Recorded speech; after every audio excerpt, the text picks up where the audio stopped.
I want you to picture two friends, Mark and Dave. They both live in the same city, both make $100,000 a year, and both decide to buy a house in 2010. Mark wants the American dream. He gets approved for a $500,000 mortgage and buys a beautiful, four-bedroom house in a premium neighborhood. Dave takes a different route. Even though the bank says he can afford a $500,000 house, he buys a modest, three-bedroom house for $300,000. Fast forward 15 years. Mark is 45, stressed out, hasn't taken a real vacation in 5 years, and is panicked about how he'll afford his kids' college. Dave just booked a 2-week trip to Japan and is on track to retire at 55. Same income, same city. So what happened? Mark fell into the #1 wealth trap in the modern world. He bought too much house. Today, I'm going to show you the hidden math that real estate agents and banks pray you never figure out, and why upgrading your house is literally destroying your financial freedom. Society has conditioned us to believe that a house is the ultimate investment. When you go to buy a home, the bank uses the 28% rule. If the mortgage is less than 28% of your gross income, they hand you the keys and say, "Congratulations, you can afford it." But that calculation is dangerously incomplete. Your mortgage isn't the total cost of owning a home. It's just the cover charge to get into the club. The bigger house isn't just a larger monthly payment.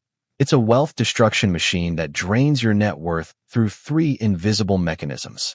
Killer number 1, the scalability trap. A bigger house costs more to buy, but it also costs proportionally more to heat, more to cool, and more to insure. When Mark needs a new roof for his 3,500 square foot house, it costs him $20,000. When Dave replaces the roof on his 1,800 square foot house, it costs $9,000. Property taxes aren't fixed either. They grow every year based on the value of the home.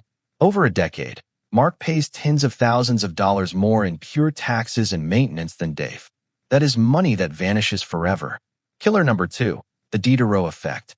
A big house is a social anchor. It changes your psychology. When you have 2 extra guest rooms, you feel pressured to fill them with $3,000 bedroom sets. When you have a massive driveway in a nice neighborhood, you feel subconscious pressure to park a $50,000 car in it so you don't look out of place. The big house creates a lifestyle baseline that inflates your spending across every other category of your life. Killer number 3, the opportunity cost. This is the nail in the coffin. Remember Dave? Because he bought a cheaper house, his down payment was $40,000 less than Mark's. And his monthly housing costs, mortgage, taxes, utilities, and maintenance, are about $1,000 less every single month. But Dave didn't just spend that extra money. He invested it. Here is the math the banks don't show you. Dave took that initial $40,000 down payment savings, plus his $1,000 monthly savings, and put it into an S&P 500 index fund earning an average of 8% a year. After 15 years, Dave's investment account hasn't just grown. It has exploded to over $475,000. That is liquid cash he can access with the click of a button. What about Mark?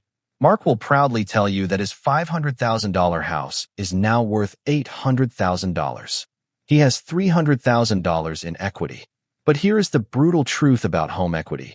It is trapped, a liquid wealth. Mark cannot buy groceries with drywall. He cannot pay for his kids' college with a nice kitchen island. To access that money, he has to take on debt, or sell the house and pay a 6% fee to a real estate agent. Mark didn't buy an investment. He bought a lifestyle consumption choice that masqueraded as an investment, and it cost him his financial freedom. So how do you escape this trap? If you are currently renting and looking to buy, do not ask the bank what you can afford. They want you to borrow the maximum amount so they can collect the interest. Decide what you want to invest first, and let your housing budget be whatever is left over. If you already own a house that is making you house poor, stop the bleeding. Resist the urge to renovate every room or fill the space with expensive furniture. Direct every spare dollar away from the house and into liquid investments like retirement accounts. The house you buy in your 30s or 40s will dictate your retirement more than almost any other financial decision you make. People who look rich optimize their lives for what their neighbors can see, the big house, the nice car. But people who actually build wealth optimize for what people can't see: peace of mind, time, and freedom. Financial literacy is the difference between making money and actually keeping it. If this video opened your eyes, hit the like button and subscribe for more content that exposes the truth about your money. I'll see you in the next one.